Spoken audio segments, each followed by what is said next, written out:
Osseval said it on the second morning, loudly enough that 3 other Vethali cultural attaches turned to look. "What is she doing?" I was doing what I'd been doing since we arrived, sitting in the anteroom off the reception level with my bowl of warm water, my bat of unspun wool, and the piece of bubble wrap I used as a work surface. I was felting. The wool goes in the water, gets pressed, gets agitated, gets smaller and denser, turns into fabric. Takes about an hour per piece if you know what you're doing. I've known what I was doing for 20 years. Osseval was the Vethali delegation's senior cultural liaison. He was about 2 meters tall, carapace the color of old pewter, rank bands on both forearms in a pale copper that meant he'd been doing his job for a very long time, and had extremely specific opinions about protocol. He was standing in the doorway of the anteroom with his hands clasped behind his back, watching me the way you'd watch someone sorting through sand on a beach. I told him I was felting. "Felting," he repeated. "Wet felting," I said, "compressing wool fibers through heat and agitation until they mat together." I held up the piece I'd finished the night before. It was a small gray oval, about the size of a dinner plate, still a little damp at the edges. Not art, exactly. Just a thing I made on deployments because it kept my hands occupied and it didn't need electricity or a data connection. Osseval studied it for 3 full seconds. Then he turned back to his delegation and said something I wasn't meant to hear. The Vethali translator in my earpiece rendered it as, "The human brings decorative sentiment, no functional application. Log it as personal effects." 2 of his attaches made the Vethali equivalent of a snort. I kept working. That was day 2. The Vethali-Sarath Accord was in its 4th renegotiation in 30 years, which tells you most of what you need to know about the Vethali and the Sarath. Both species had been trying to formalize a shared navigational corridor through a particular stretch of contested space for 3 decades, and both species were constitutionally incapable of admitting that the reason the accord kept collapsing was not the corridor but each other. The Sarath were hierarchical in a way that required all status signals to be externally visible and formally acknowledged. The Vethali were hierarchical in a way that required all status signals to be implied rather than stated, because stating them aloud was considered aggressive. These 2 systems had been quietly catastrophic for one another since first contact. My job, on paper, was cultural observance and incident documentation. Human presence at Vethali-Sarath negotiations had become standard after the 3rd Accord collapsed over a seating arrangement, specifically, which delegation's secondary attaches sat closest to the window, and whether that proximity implied a claim to celestial navigational precedence. No one had asked a human about it at the time. Afterward, the review board noted that the human observer present had flagged the tension 3 days before it detonated. Since then, both delegations had agreed to keep a human in the room. Neither delegation spoke to me much. I was furniture with documentation duties. The delegation heads were Vethali Senior Arbiter Kas Velha and Sarath Protocol Director Yesin Drawn. Velha was tall even for a Vethali, carapace matte black with rank bands in white, which meant he outranked almost everyone in the building. Drawn was compact and still in the way that Sarath got when they were paying very close attention to everything around them, which was always. They had shaken hands on day 1 in the prescribed interspecies gesture, and had not directly addressed each other since, which was normal. Both species preferred to negotiate through layers of subordinates for as long as possible, working inward toward the principles only when everything else was resolved. On the first day, I set up my wool and my water in the anteroom. The anteroom connected the 2 delegations' prep rooms and opened onto the main negotiating chamber. It was a neutral space. Nobody was supposed to hold meetings there. I wasn't supposed to be there either technically, but nobody had told me not to be, and the seating in the main chamber was assigned and formal, and I couldn't felt in there without disturbing the record. By the end of day one I had finished 2 small pieces and had a conversation with a Vethali junior attaché named Seville who had stopped in the anteroom to check his notes and ended up watching me work for about 20 minutes. He asked careful questions. What was the material? Where did it come from? Why did I do it by hand when there were mechanical processes? And I answered them in the same careful register. He left without saying much. He came back the next morning before the session opened and watched again for a while, and this time asked whether the temperature of the water made a difference. I told him it did. Too cool and the fibers didn't open, too hot and they seized before they could bond. He thought about that with the specific quality of focus that junior Vethali attachés brought to things that weren't their department. Then he left. I didn't make a thing of it. By day 2, Asavil had made his comment and logged my wool as personal effects, and I had introduced myself to 2 Sareth secondary attachés who had wandered through on their way to the corridor vending station. The Sareth had a thing about warm liquids. They carried small insulated containers everywhere, and the bowl of warm water on my table seemed to settle them in some way I couldn't quite explain. They stood at the door, then came in a little closer. Then one of them asked what I was making and I showed her. She touched the finished piece. Her fingers were very long and the tips were slightly flattened, and she ran them across the surface of the felt, with an expression I had learned to read as something between surprise and approval. I gave her the piece. She looked at it like I'd handed her a grenade. I told her it was just wool. She could put it on a table or a shelf or throw it away. I made them all the time. She took it and left. I started the next one. Later that afternoon, Asavil walked through the anteroom with 3 of his senior staff. He paused when he saw the Sareth attaché's empty chair, still pulled slightly away from the wall, the way she'd left it. He looked at it and then at me. I looked at my wool. He walked on. The deadlock happened on the morning of day 3. It was a seating issue. Of course it was a seating issue. Someone on the Sareth side had arranged the water carafes on the negotiating table in a pattern that, in Vethali spatial grammar, implied that the Vethali delegation seniority was provisional rather than confirmed. The SORRATH ATTACH acute whodunit had no idea. The pattern was standard SORRATH hospitality arrangement. The VTHALI noticed immediately and could not acknowledge that they'd noticed, because acknowledging it would mean admitting they interpreted it as a slight, which would mean admitting they felt junior, which they did not. So they responded by adjusting the light panel angles on their side of the table, which in SORRATH spatial grammar implied that the VTHALI were signaling discomfort with the room configuration, which the SORRATH interpreted as a formal objection to the hospitality, which required a formal response, which the SORRATH gave by removing 2 of the water carafes, which in VTHALI spatial grammar was an escalation. By mid-morning, both delegations had retreated to their prep rooms.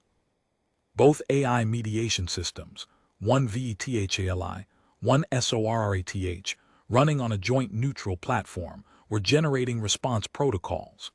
The protocols contradicted each other. Each time either system recommended a step, the other flagged it as a further violation. The VTHALI system kept generating variations of a formal acknowledgement protocol that the SORRATH system kept classifying as an implicit admission of fault. The SORRATH system kept generating hospitality restoration gestures that the VTHALI system kept classifying as renewed spatial precedence assertions. The loop had been running for 4 hours when I checked the shared status panel and found both systems at a hard stall, their recommended action cues locked behind 18 layers of conditional contradiction. OSSAVEL found me in the anteroom at midday. I was on my 3rd piece. I heard him come in and I kept working. He stood there for a moment. I could hear the faint sound of his rank bands settling against each other, which was what VTHALI did instead of clearing their throats. He said that a situation had arisen. I said I was aware. He said that the mediation systems were experiencing a resolution conflict, and that it was of a complexity that standard protocols had not anticipated. I said that it was a fairly standard spatial grammar misread compounded by a symmetrical misread in the opposite direction, and that both systems were trying to address the insult directly, which was why they were looping. Any direct acknowledgement moved the incident from implicit to explicit, which both delegations were structurally prohibited from doing. The systems had been trained on explicit protocol. They had no framework for resolving something that couldn't be named. He was quiet for a moment, then he said, "You were in the room." I'd been in the anteroom, but the door had been open and I'd been able to see the table. I'd made a note about the carafes on day 2 when the SORRATH acute set them out. I hadn't said anything because it wasn't my place to flag hospitality arrangements mid-session, and because there was a reasonable chance it would resolve itself through normal status adjustment. It hadn't. Another silence. His rank band settled again. He asked carefully what I would recommend. I thought about it. I kept working while I thought because I think better with my hands occupied. The wool was gray, same as everything else in the room. I told him that the issue was that both delegations needed to move past the incident without either side being required to acknowledge that an incident had occurred. Direct mediation would force acknowledgement. What was needed was a context in which both parties were already engaged in something else, something neutral and slightly absorbing, so the topic could come up sideways and leave the same way. Not a protocol, a situation. OSSAVEL said, a distraction.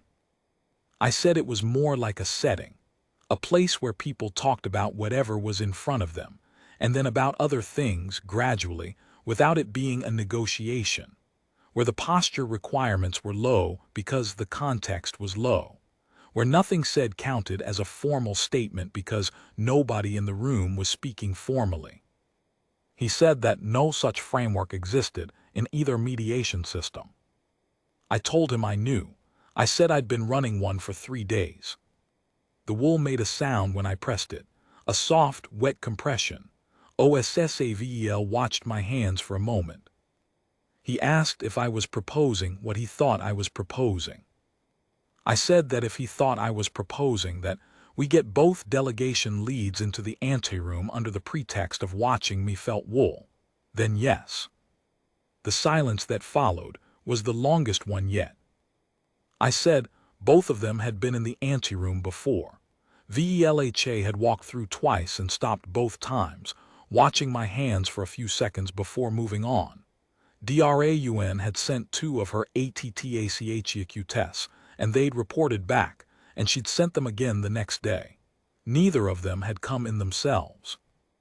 Neither of them had been able to, because coming to the anteroom was an informal act, and the summit was still in formal session, which meant both of them were locked into formal posture.